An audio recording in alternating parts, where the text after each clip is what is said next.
Hi guys, happy Friday. Welcome to my KU catch-up readathon vlog, weekend readathon vlog. I came up with this, I can't even remember the name of it. That sounds about right. It's pretty much symptomatic of my entire week, but we're here. I am very excited to be reading a whole stack of KU titles this weekend to try and get through some of my list. I think I possibly have 10 books out at the moment, but I actually have been reading through quite a few of them in the last couple of weeks anyway, so I'm not feeling too bad about that. And in fact, I think I topped it up with the last two books last night, and they are Evie Mitchell books, which I don't actually have on the list that I'm about to show you, but they are definitely things that I think I might be able to get to in the weekend because they're relatively short novellas. What I thought I would do to kick off this part of the vlog, because I'm currently in the middle of an online conference, so it's our lunch break and I'm just grabbing my vlogging camera to do this intro before I forget tonight, because you know I totally will. I thought I would show you my KU TBR, which I have currently got in my reading journal on my iPad, so I thought that would be the best way to show you rather than me trying to grab everything at the moment. So you're going to have to excuse shadows and writing situations. I'm literally just filming over the top of my iPad at the moment. I've just created this page in my book journal, which also has all of my other TBRs this month, which happen to be quite a few, but mostly under control at this stage. So the current oldest book, if I zoom in, is Hooked by Emily McIntyre, which is a Peter Pan retelling. And that one I borrowed out on September, actually no, I borrowed it out on September 17th on my birthday. So my TBR on KU is not that old currently, and as I said, this is not necessarily as up to date as I would like it to be because I've been finishing things off this week, but these were the things probably a couple of days ago that I had. So this is the main set of books that I would like to try and read. So Hooked is the oldest one, so that's the bonus challenge to read the oldest book on my TBR. Chef's Kiss, I know, is a sapphic story. She's a Luna is a continuation of a paranormal romance bear shifter series that I started in the first Love in the Night readathon. And then Her Alien Priest, I forget who recommended this one. Might have been Brie, might have been someone else. Stolen by an Alien was definitely recommended by Brie. That's another Amanda Milo book, and I've been reading a few of hers. And then Trick and Treat by Shay Sanders. And I read a Shay Sanders book for Izzy's reading vlog, so I thought I would throw those on there for Halloween. And as I said, there are possibly some other Evie Mitchell books in there. I think I borrowed out book 3 and 4 in the Thor shipbuilding series. So that is the current plan with the TBR. I will be starting reading. I might try and read something during lunch. I haven't quite decided yet. I've just got to, check why my phone is going off the hook and find myself some food. So it's currently 1:30 now, and this day doesn't finish until 4:30. So I have to use my brain power to pay attention to things going on at the moment. Wow. Apparently I'm popular because that was just an email. Better check all of those things. All right, so my conference is just finished. It's just on 5, and I had a conference and then just a quick check-in with one of the staff who was attending the conference, and now I'm done for the day. So I'm going to have a shower and get dinner ready and all that sort of thing. But at lunchtime, I did read the 2 Shay Sanders novellas, which were 30 and 40 pages long each. So Trick was about one of the side characters from A Flick Between Friends, which I read in Izzy's reading vlog. And this one follows Denard, who is a filmmaker, and he ends up being set up on a date with one of Star's friends, and her name is Tyra. And so they're on this date. Tyra's not having the best time because Star has told Denard that, of course Tyra would love to go on a hayride. I think it is. I don't know, it's a Halloween thing.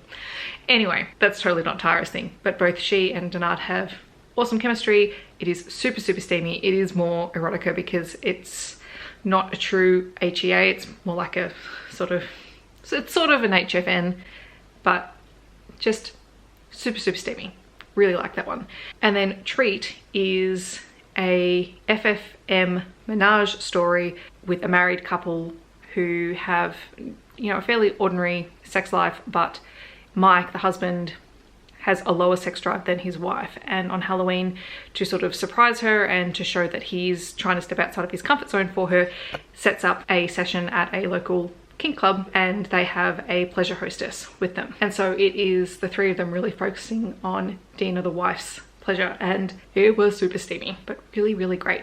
And both of these are Black Love novellas, so they are just amazing. All right, so tonight's dinner is green beef inspired dish. So this is one of the other every plate dinners, so I'm pretty excited to taste it. All right, so earlier I finished reading Her Alien Priest, which I've forgotten who the author is, but I'll put a picture of it on the screen. It is the story of Lorelei, who is the daughter in a family of very religious New Earth family. So this is a sci-fi romance, and she's living with her family, and she can't stop thinking about sex, and she has questions about it, and her family, like, they're so religious that this is not a thing that's talked about ever. She is caught pleasuring herself and sent off to be a nun, basically disowned by her family.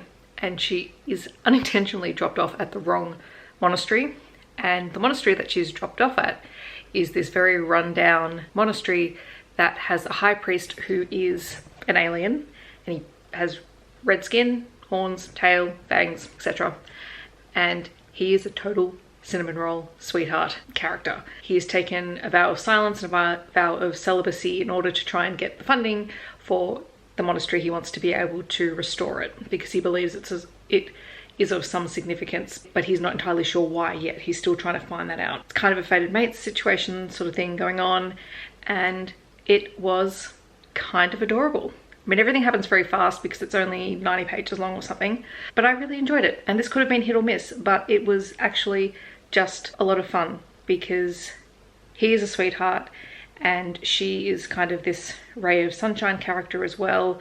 And they just hit it off and they work really well together. And then you have some super steamy scenes when they finally decide to get to it. So yeah, it was fun. And then after that, we watched Tangled for movie night. I shared something on Instagram. Basically, I was cracking a joke at the start of the movie when Flynn first makes his way up to Rapunzel's tower and she knocks him out with a frying pan and ties him to a chair and she locks him in a cupboard. That's basically Disney's version of a dark romance / captor-captive romance with a whole side of blackmail involved. And now I can't unsee it. It was supposed to be a joke, but now I'm just, romance tropes. All right, I'm going to bed. Hi everyone, happy Saturday. It has been a really long day. It is now just after 5 o'clock. I haven't done any reading today because I had the second day of the conference that I was attending and also the Kate Daniels live show in the middle of the day. So I am feeling rather tired. I've just been down the street and got myself some chicken and chips for dinner. I'll show you in a minute. Not the healthiest of dinners, but also I can't be bothered dealing with food at the moment. So I've got that for dinner. I'm going to watch a little bit of YouTube while I eat, have a shower, and then I'm going to start reading. I have opened up Hooked, which is the dark contemporary romance Peter Pan retelling thing. So I am very eager to start that. And then I think we are watching a movie tonight, but I don't know what it is. Here is my chicken and chips. That is a lot of chips, but they are very tasty. Okay, so I'm about to do some reading in just a few minutes, but I thought I would show you the picture books that arrived today because I have been on a bit of a picture book buying spree. So the first one is Fauna. This is actually a non-fiction picture book or a information picture book for kids. And it is absolutely exquisite with the way that it details information about the fauna from Australia. So I'm really excited to dive into this. I have looked through it before by Tanya McCartney, but I've never owned a copy of it. And I haven't read it from start to finish. So this is one that's definitely on my list. And it is not a short picture book. Like it's a big picture book. So I'm really looking forward to this one. And I just love this cover. And then I have 3 Gus Gordon books. Now Gus Gordon writes a couple of my favorite picture books like Herman and Rosie and also Wendy. So I wanted to try and pick up a few more of his books. This is The Last Peach, which I have not read. So I don't really know what it's about. In fact, I haven't read any of these, so I don't really know what they're about. But there is Somewhere Else, and there is also Finding Francois. I will be reading these shortly, and I think I will do a recent reads picture book haul separate to some of my other videos because yeah, I've got some really great picture books that I really want to read that are brand new to me. Actually, one more picture book that I forgot to mention is If You Were Here by Elizabeth Sophia. This one my sister actually bought for me because I think she either knows the author or the illustrator or something like that. And she bought a couple of extra copies and she asked me to review it. So this one is about a child who loses someone close to them in life. So it is dealing with grief and loss. So I haven't read it yet, but it's going on my list with all of the other ones. So I will be talking about that one soon as well. All right, so I just finished Hooked by Emily McIntyre, which is a very dark contemporary romance that is a Peter Pan retelling. And in this one you have Hook, who is a underworld figure, and Peter is responsible for the death of his father. And when Peter turns up in town, Hook decides to take revenge by taking Wendy, Peter's daughter. The whole thing is seriously messed up. Plenty of trigger warnings in this one. There is kidnapping, torture, murder, lots of blood. There are mentions and insinuations of childhood sexual abuse and childhood physical abuse as well. There's a whole lot. So definitely check out the content warnings on the author's website before you read the book. But that said, it was really good and really gripping and quite fast-paced for the content. I have this real soft spot for Peter Pan retellings. Can't stand the original book for lots of reasons, mostly because it's problematic. But I think this book did some really interesting things with the story because it's completely contemporary. There's no magic. You have all of the characters who appear in one form or another, and you have all of these little nods to the original tale that just are mentioned. Half the time they're in passing, which I quite liked. And it was just like, oh yeah, that's a little nod to the stories. So that was good fun. And I think I'm going to read one more book before I go to bed tonight. I think I'm just going to pick up one of the Evie Mitchell books. And I want to just read something short because I want to get up tomorrow morning to actually do boxing and Pilates, which I didn't do last weekend because I wasn't feeling great. So I need to make sure that I sleep well so that I get myself up out of bed. That's the plan at least. And there's also another live show tomorrow because I didn't film the Kate Daniels live show, but I'll leave it linked on the screen. So Megan and Heather and I spent nearly 2.5 hours online talking about Kate Daniels books because of course we did. Anyway, I'm going to figure out which book I'm reading and then I'll update you guys afterwards. The book that I read was Reality Check, which is book 3 in the Thor's Shipbuilding series by Evie Mitchell, which is a series that follows the Larson siblings who have a shipbuilding company. And Liv is the oldest daughter, I think, and she went into reality TV, so she's a producer essentially, and she has this hate to love relationship with one of the workers for Thor's shipbuilding, Ian, who is a Scotsman. Everyone in their family knows that they have this acrimonious sort of relationship. But then at the wedding of Liv's brother, they end up getting drunk and sleeping together. Flash forward a couple of months and Liv is feeling rubbish and she's going in for a promotion. She wants to move out of reality TV into documentaries, and then she basically gets told she's too good at her job, so she's staying in that job even though everyone agreed that she would be perfect for this new role. So she up and quits, and then she figures out she's pregnant. Then she finds out that her apartment has been flooded and she can no longer stay there, and so she goes home and she ends up running back into Ian, and he figures out pretty quickly that she's pregnant, and then it goes from there. So it is a small town surprise pregnancy Thanksgiving book, very insta-lovey with hate to love, and is just a fun quick read. It's one of those books that's not going to be for everyone, and in fact a lot of the books in this series aren't going to be for everyone, but if you want something that's really quick and easy to read that is low angst, then this is the book for you. Hi guys, happy Sunday.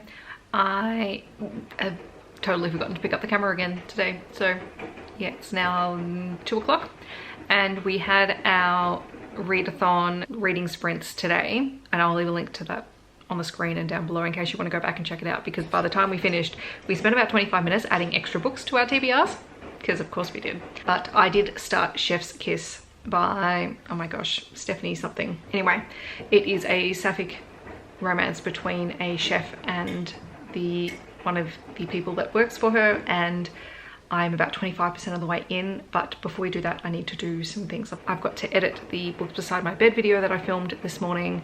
I did manage to get up and do my boxing and Pilates class, which is the first time I've done those since I started feeling better, and it was hard. Worthwhile, but hard. So I've got to do some editing. I've been to the supermarket to grab some things for tomorrow we go back to work. We've just had the announcement that our lockdown is ending on Thursday afternoon, so I haven't heard yet from my leadership team as to what we're going to be doing around that, because chances are the Department of Education only just heard about it as we all heard about it, which means we'll probably find out maybe Thursday night what we're supposed to be doing, because of course we will. End rant. Anyway, I'm going to get all these jobs done and then I'm going to continue Chef's Kiss, and then I'm hopefully going to read a couple other short novellas today as well. Lots of things to do. Okay, so I just got myself an early dinner. I just went and got a pizza so that I've got some things to take for lunch for this week because I cannot be bothered thinking. But I am going to re-add the pink to my hair. So I'm going to do that now. I am still reading Chef's Kiss. It's really good. I'm just finding it a little bit slow. I'm possibly not in the right frame of mind for it's not really a hard-hitting contemporary, but it is sort of a more standard contemporary. It's just taking me a bit longer to get through it. So I'm going to do my hair, then finish that book, and hopefully read maybe 1 or 2 other shorts tonight. Okay, so here is the hair, freshly rinsed, and we'll just wait for it to dry and then I'll show you the final colour. Now to try and finish this book. Okay, so I just finished Chef's Kiss, and I apologise about the laundry going on in the background, but you know, we're adulting here. So Chef's Kiss is a sapphic novel featuring a chef and an apprentice chef, essentially. So Jen Coleman is sort of a culinary great, and she has a restaurant in Manhattan and in San Francisco, and Valentina is desperate to work there, and she ends up getting a job as I forget the term, stager, maybe? Anyway, I don't know food terms. She starts working there, and then the two obviously become attracted to one another, and then you've got, you know, a conflict of interest. Jen is about 9 years older than Valentina, I want to suggest, but Val is 28 and Jen is 39, 37, no, maybe that's less than that. Anyway, it doesn't make any difference because they're all over 21. And yes, they start a relationship. Jen has a son from her previous relationship, and yeah, there's a whole lot of just general life stuff that they have to navigate. It's quite slow burn, so there is that. And the whole time that I was reading it, I was very, very hungry because Jen's restaurants are Mexican-Italian fusion restaurants, which, to be honest, sounds a bit weird, but also kind of cool in a way. Valentina is Mexican-American, and Jen is Italian-American, and the Mexican part of her restaurants come in because of a family holiday that she went on with her mother, I'm pretty sure. I think that's what it was. Anyway, it was fun. Definitely a great sapphic romance. Just go into it knowing that it is a slower burn for a book that's, you know, only just 200 pages long. I had some bananas that were going very, very ripe, so I decided to make some banana bread. And I did throw chocolate chips in there, because of course I did. So I just read Abducted by the Pumpkin King by Cassie Idle, which is a book that I saw that Izzy had read, and I'm always up for finding more bonkers Halloween reads. So it is a short paranormal horror erotica novella story, and it is about Aubrey, who is on her way to her friend's Halloween party when she is found, accosted, kidnapped by the Pumpkin King on the way to the party. And then very steamy scenes ensue with lots of content warnings and plenty of steamy scenes. Yeah, that's pretty much it. Super short, about 40 pages long. That's a fun one for Halloween. Alright, so I just finished The Christmas Contract by Evie Mitchell, which is the 4th book in the Thought Shipbuilding series, and I think this one is my favourite from the series, even though it's a Christmas book and I'm reading it in October. I just really loved it. So this is about the youngest of the Larson daughters. So I think there's 5 kids in total, and two daughters, 3 sons. This one is about Astrid, and she has secretly written a crime thriller book and self-published it, but it didn't go anywhere. And then Vietnamese Australian actor Robbie unintentionally finds it secondhand in a bookstore and reads it and loves it, and then desperately goes after her to try and buy the rights to make the film of it. And she says no initially because, as she quotes, the book is always better than the movie, but they end up coming to an agreement, and her only condition is that she has creative control over the script.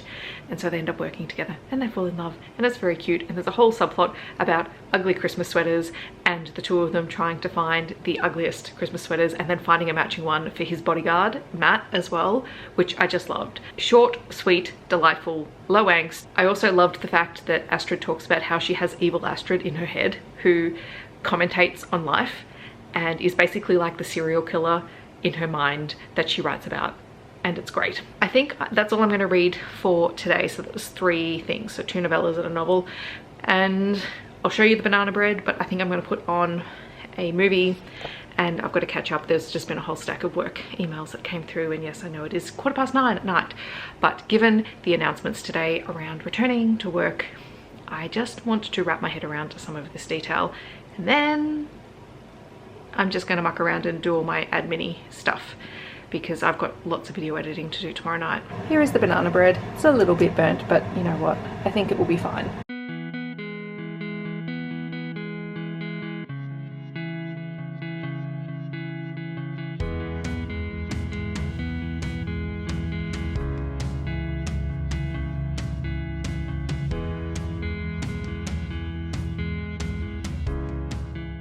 Hi guys, sorry for the fan in the background. I just thought I'd show you my finished dinner.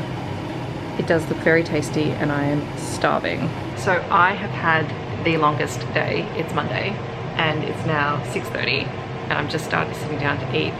We had the kids back on site for the first time today, just the foundation kids, and they were great. And they worked really hard all day. I reckon tomorrow they're going to be super tired. I am exhausted, totally exhausted. I'm really sorry about the fan in the background. Anyway, I am going to eat dinner. I have to edit a vlog and then I'm going to do my last lot of reading for this particular vlog as well. So yes, that's on the agenda tonight. We'll see how far I get into it. Hi guys, it's 8:30. I just finished editing the video where Brie chose my books and I read them. And I freaked out for a while because it was like, you've got 72 clips. The problem was I had 2 other reading vlogs videos hidden inside Brie's ones. So it took, in the time that I started Brie's vlog and finished it, I completed 2 other reading vlogs. So that was very poor organization on my part, but it's all good. So that video is edited, it's just exporting. I am going to try and read She's a Luna tonight, and that will be my last KU title for this weekend readathon.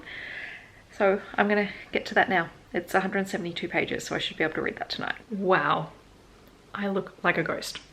Anyway, sorry, this is lighting and no lighting because I have not turned anything else on yet, because it is now Wednesday night after 3 days of school and I just realized I never wrapped up this vlog. So sorry guys, I don't know if that's better, but hey, we're gonna go with it. So I did end up reading She's a Luna by Rebel Carter. It is the second book in the Oak Fast Fated Mates series, I think is the title.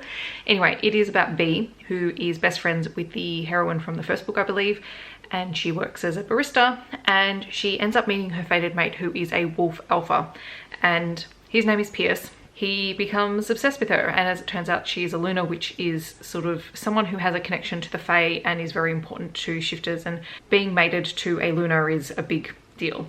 Anyway, Pierce's pack has some issues with another rival pack, and so there's some things that go on there, but it was really fun, very easy to read, short, sweet, to the point. You know, can't argue with that for a paranormal story. So now to wrap up this vlog, I read a total of 9 different things, which was great. And those 9 things equated to 1,015 pages, which is pretty good over 4 days. And if I had to pick my favorites from the weekend, I mean, they were all pretty good. I really enjoyed all of them, but I just loved how gorgeously sweet The Christmas Contract was. Like, it was the most low angst book that I read over the weekend.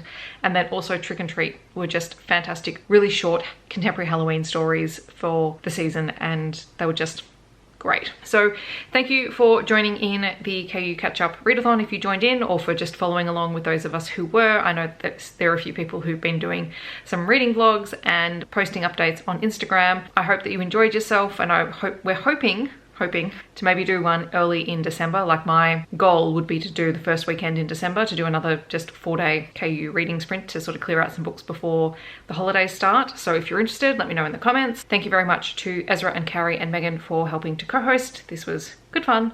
I know we enjoyed our talk and adding more books to our never-ending TBRs. That's all from me today. I hope that you guys are doing really, really well, and I'll see you in my next video. Thanks so much for watching. Bye everyone.